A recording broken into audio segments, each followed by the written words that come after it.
Assalamualaikum Visip. Halo teman-teman semuanya, gimana nih kabarnya?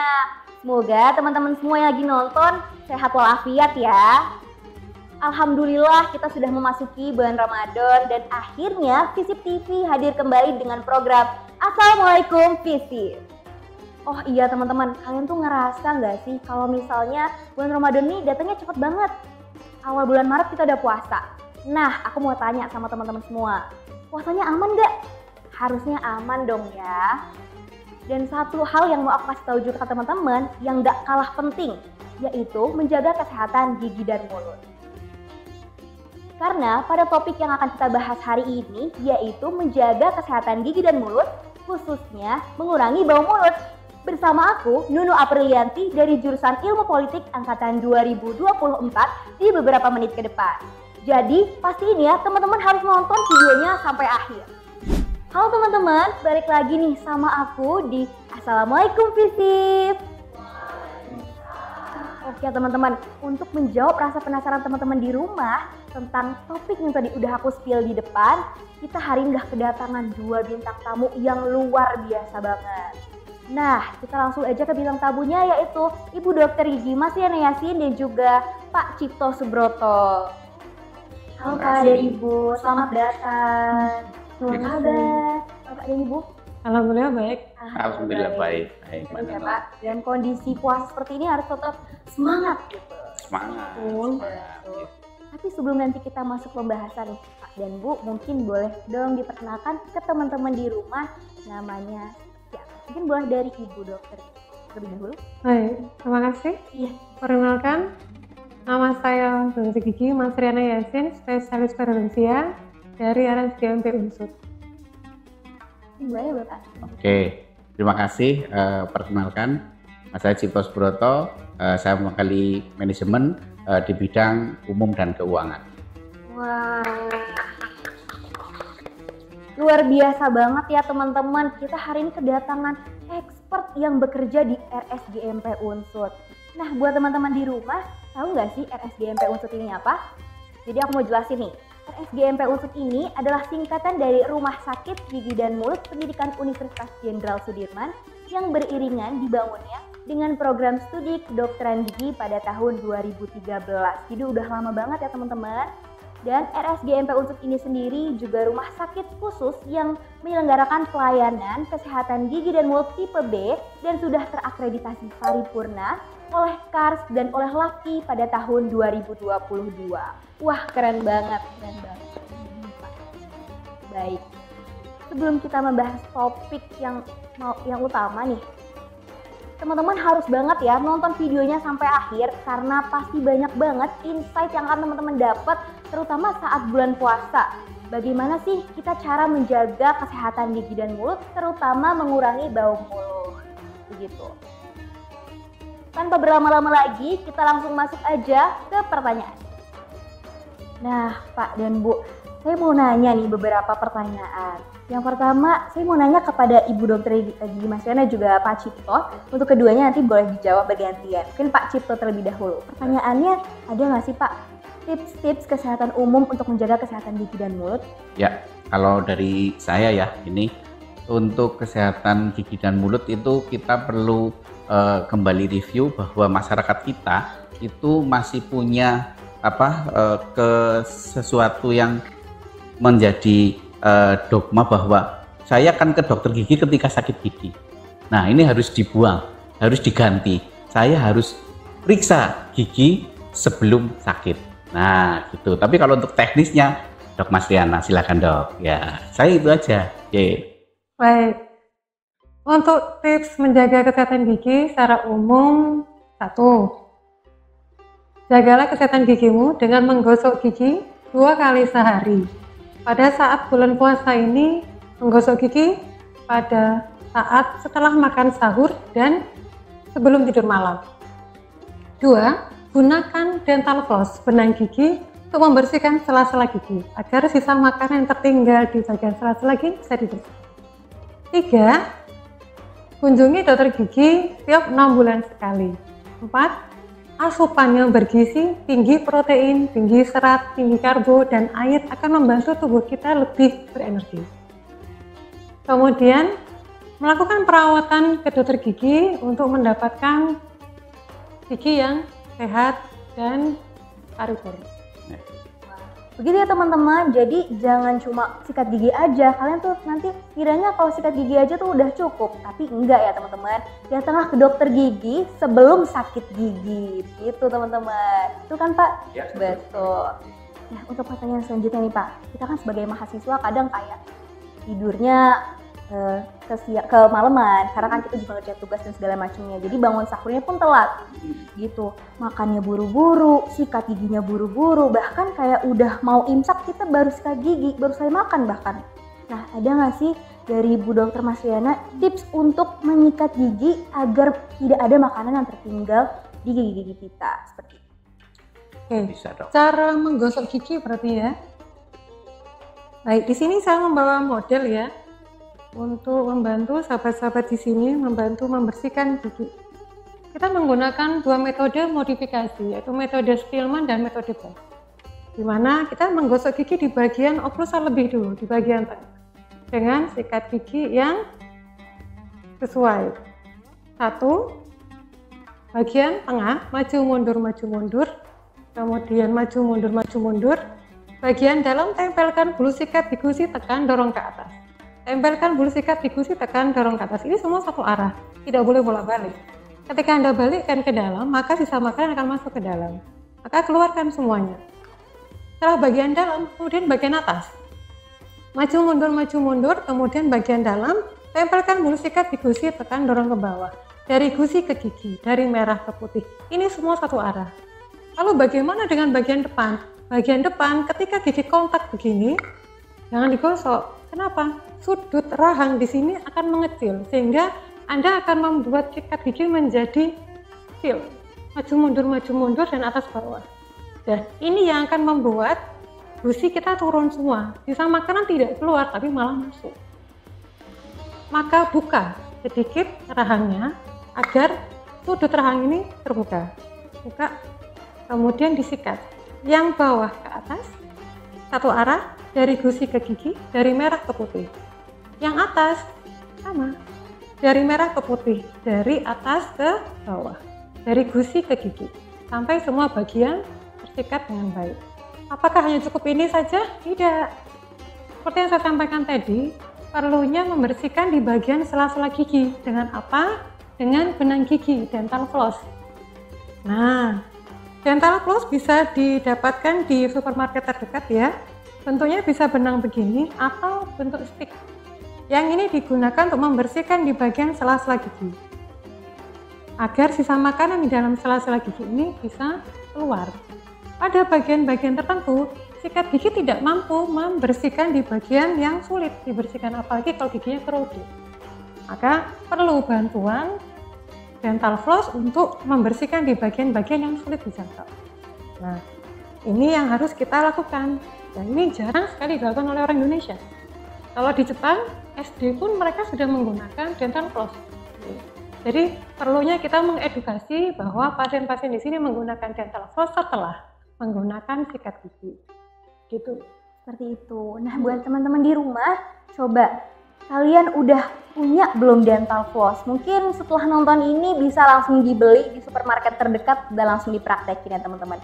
Oh iya Bu, saya juga mau tanya, ada nggak ya pasta gigi dengan kandungan tertentu untuk membantu mengurangi bau mulut? Ada nggak rekomendasi dari Ibu? Perlu disamakan persepsinya ya. Bau mulut ini banyak faktor. Bau mulut dalam ilmu kami disebut oral maladur ataupun halitosis. Sebabnya banyak. Satu, bila bau mulut bersumber dari giginya, bila giginya berlubang, maka yang diselesaikan giginya. Giginya dibersihkan, giginya ditumpat, ditambal. Bila bau mulut ini berasal dari karang gigi, maka karang giginya dibersihkan. Bila bau mulut ini disebabkan dari akses gigi yang bengkak, selesaikan aksesnya. Bila bau mulut disebabkan dari sisa gigi yang ada, tidak dicabut yang membuat gusi itu bengkak, maka diselesaikan sebabnya, cabut giginya. Bila disebabkan oleh karena kita tidak melakukan aktivitas, maka lakukan aktivitas seperti mengunyah permen karet, chewing gum, non sugar. Tapi ketika puasa ini beda ya, kita nggak bisa makan dalam waktu 12 jam. Lalu bagaimana solusinya? Nah, puasa ini sebenarnya juga kita lakukan, bukan hanya di Ramadan. Bau mulut ini dalam kondisi satu tidak ada lubang, tidak ada karang gigi, tidak ada abses, itu pun kita tidak melakukan aktivitas mengunyah. Maka asam dalam rongga mulut lebih tinggi. Sama seperti saat kita tidur malam. Tidur malam tidak melakukan aktivitas, tidak mengunyah, tidak melakukan apapun, tidak makan dan minum. Sama. Lalu bagaimana untuk membersihkan itu? Satu, kita sebagai umat muslim juga bisa membersihkan gigi. Sunnah bisa menggunakan sikat gigi ataupun bersiwak. Kemudian kita juga berwudu ya, jadi bau mulut ini sebenarnya akan sangat berkurang di sana. Gitu. Jadi membersihkan adalah dengan membersihkan gigi secara rutin, menggunakan dental floss dan bersiwak. Itu akan membantu, sangat membantu. Baik, saya juga pernah baca ya Bu, kalau misalkan katanya bau mulut itu disebabkan karena kita kan sedang berpuasa dan tidak, jadi tubuh tuh kekurangan cairan seperti itu Bu. Jadi itu karena sebenarnya banyak faktor ya Bu yang tadi Ibu jelaskan? Ya, sebabnya banyak. Jadi kalau kekurangan cairan memang kita tidak minum, tapi ada waktu tersendiri kita bisa minum. Kekurangan cairan ini kekurangan intake-nya ketika intake kita biasanya pendek-pendek. Oh, aku biasanya 2 jam itu minum, biasanya 2 jam minum. Tapi ini enggak, berapa belas jam baru minum. Nah, lalu bagaimana untuk mengatasi itu? Saya kira intake dilakukan ketika kita buka puasa. Minum berapa gelas, 2 gelas setelah saat buka, 4 gelas selama itu menunggu masa sahur, kemudian 2 gelas lagi ketika sahur. Intake untuk rehidrasi air dalam tubuh cukup. Kemudian ketika kita puasa, saya kira rehidrasi ini tidak terjadi. Sehingga ketika kita puasa ya tidak terjadi dehidrasi, kecuali kalau kita lari bekerja berat, maka perlu rehidrasi karena kita terjadi dehidrasi di dalam. Saya mau nanya nih ke Bu Dokter juga Pak Cipto, ada nggak sih Pak pengalaman, contoh lapangannya lah terhadap kayak kasus-kasus bau mulut seperti itu? Ada nggak Bu? Atau Pak, mungkin mulai dari Pak Cipto terlebih dahulu?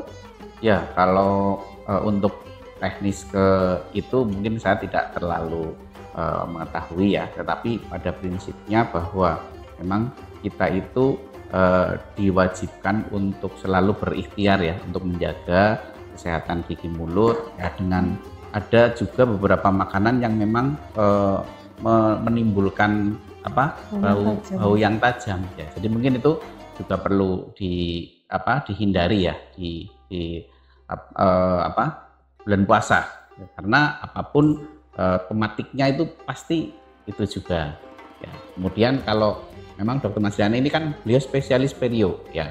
Jadi kita memang di RSGM itu ada sekitar 8 spesialis ya, termasuk perio, ada bedah mulut, ada konservasi gigi, kemudian ada juga prostodontia itu yang gigi palsu, terus kemudian ada juga radiologi kedokteran gigi ya, terus kemudian ada penyakit mulut. Jadi memang kita ada komplit. Nah, nanti tinggal teman-teman ataupun ya sivitas ya, silakan bisa ke RSGM. Nanti kita ada harga khusus mahasiswa. Ya. Dari Bu Dokter sendiri yang memang terjun langsung nih sebagai dokter gigi kan, gimana Bu? Ada nggak Bu contoh lapangannya yang bisa dikasih tahu ke teman-teman mengenai kasus-kasus bau mulut seperti itu? Kalau kasus bau mulut yang datang ke tempat kami rata-rata karena OH-nya buruk, oral hygiene-nya buruk. Oral hygiene buruk itu semua lengkap. Ada karang gigi yang banyak, lubang yang banyak, berabses pula, ditambah dengan sisa akar gigi yang masih tertinggal di dalam. Karena merasa tidak sakit, maka dia tidak memeriksakan gigi. Tapi bau mulut ini adalah proses di mana dia sebenarnya tidak terlalu paham, tapi yang tahu adalah orang lain. Ketika berinteraksi, bau mulutnya kok tidak sedap, itu orang baru memberitahu. Nah, ketika dia beritahu, maka dia baru melakukan tindakan periksa, kenapa bau mulut saya kok tidak sedap. ketika diperiksa, oh penyebabnya A, B, C, D, ternyata banyak. Maka dilakukan tindakan sesuai dengan keluhannya di mana, sumbernya di mana. Berarti memang seperti yang tadi banyak faktornya ya Bu, dan juga bisa langsung konsultasi langsung aja ke rumah sakit seperti itu ke yang ahli. Nah Bu, ngomong-ngomong soal bau mulut, kayak apa ya Bu, kita kan udah saat sahur tuh sudah sikat gigi, sudah berusaha semaksimal mungkin agar gigi kita tuh tidak kotor dan juga bau mulutnya ini berkurang. Tapi kenapa ya Bu masih aja kayak gitu? Apakah ada makanan yang harus dihindari atau seperti apa Bu? Kalau makanan yang harus dihindari seperti yang Pak Cip bilang tadi, berbau tajam. Yang kedua memang harus membersihkan gigi secara rutin dan membersihkan bagian sela-sela gigi. Kemudian memeriksakan gigi. Apakah ada sebab-sebabnya? Periksa gigi boleh loh saat puasa. Menurut fatwa MUI nomor 250 tahun 2018 di Kota Bandung mempersilahkan dan membolehkan selama itu bukan masuk ke dalam lambung, lewat tenggorokan dan lambung. Seperti cabut gigi boleh, tumpat gigi, tambal gigi boleh, cetak gigi untuk gigi palsu juga boleh. Kemudian melakukan tindakan seperti pembersihan karang gigi pun boleh, asal airnya tidak ditelan secara sengaja. Itu yang membatalkan. Ya, mungkin ini saya nambahin sedikit ya. Jadi teman-teman pemahaman untuk pembersihan karang gigi itu sebaiknya rutin. Ya, setiap 6 bulan sekali. Nah, bisa jadi mungkin itu banyak yang menjadi faktor teman-teman bau mulut itu karena sikat gigi tidak paripurna tadi ya. Jadi masih banyak ini ya, paling solusinya daripada pusing-pusing ya rutin aja 6 bulan sekali scaling gigi. Baik nih Pak, ngomong-ngomong pergi ke dokter gigi, boleh dong Pak tolong dijelaskan pelayanan apa aja sih yang ada di RSGMP Unsut ini? Kiranya nanti teman-teman mahasiswa atau dari masyarakat mau konsultasi langsung ke RSGMP. Oke, makasih Mbak Nunu. Ya, jadi di RSGMP ini kita ada pelayanan dokter umum dan ada dokter gigi yang menjadi kekhususan kita. Nah, di dokter gigi kami sudah ada tagline-nya, tahu nggak Mbak Nunu? Nah, tagline-nya kita itu dokter gigi 24 jam. Nah, mulai Senin besok kita tambah lagi dokter umum 24 jam. Jadi kita dokter gigi dan dokter umum 24 jam tidak mengenal kata libur, walaupun itu tanggal merah, mau libur bersama lebaran, tahun baru, nggak ada. Kita tetap harus setia untuk melayani. Karena apa? Yang keren dan cantik biasanya kalah dengan yang selalu ada. Nah, itu ya. Ya, jadi kalau pelayanan kami itu tadi, kemudian kalau yang di kekhususan kami itu ada sekitar 8 spesialis ya. Ada spesialis konservasi gigi yang khusus untuk merawat saluran akar. Kemudian ada periodontia ya Bu Mas Riana, itu untuk menjaga gusi, kesehatan gusi sebagai penyangga gigi. Kemudian juga ada bedah mulut bagi teman-teman yang punya gigi bungsu yang sudah nggak berfungsi harus dicabut di bedah mulut. Kemudian ada juga kedokteran gigi anak. Jadi khusus untuk kesehatan gigi anak-anak, ponakan-ponakan teman-teman bisa di kami. Kemudian ada juga yang ingin pasang behel nih, nah, bisa ke spesialis orto. Ya, di kami ada. Kemudian juga ada yang mau pasang gigi palsu, kita juga bisa. Ada di spesialis prosto. Ya, di itu ada yang kelewat, Dok? Radiologi, ya. Kita Unsut satu-satunya di Jawa bagian selatan yang punya radiologi khusus gigi. Ya, baru dibelikan kemarin sama Pak Rektor ya. Jadi paling canggih. Insya Allah semua merujuk ke kami. Jadi teman-teman bisa coba sebetulnya tekstur giginya seperti apa sih, kesehatan bagaimana, ada bolongnya atau gimana, bisa di foto ronsen saja di tempat kami. Nanti dibaca khusus, baru kami yang punya spesialis dokter radiologi gigi ya itu. Jadi dan satu lagi kabar gembiranya di kami, karena kita rumah sakit Unsut ya, ada harga khusus untuk rekan-rekan mahasiswa gitu. Itu yang ditunggu. Iya. Iya. Terima kasih banyak Pak dan Bu Dokter juga atas jawabannya. Nah, buat teman-teman yang lagi nonton, kalian masih mau acuh sama kesehatan gigi kalian? Jangan kayak gitu dong teman-teman. Sudah tersedia RSGMP Unsut yang buka 24 jam. Dia tuh lebih ada tuh. Jadi teman-teman gak usah ragu lagi, langsung datang. Nah, buat teman-teman semua, jangan lupa untuk terus menjaga kesehatan gigi dan mulutnya ya, karena itu sangat penting loh. Sebelum kita akhiri, saya mau ucapkan terima kasih kepada Dokter Gigi Mas Yana Yasin dan juga Pak Cipto Subroto. Terima kasih banyak atas waktunya hari ini. Nah, buat teman-teman semuanya, semoga juga kita bisa menjaga kesehatan gigi dan mulut selama bulan Ramadan ini maupun setelah nanti selesai bulan Ramadan ya teman-teman.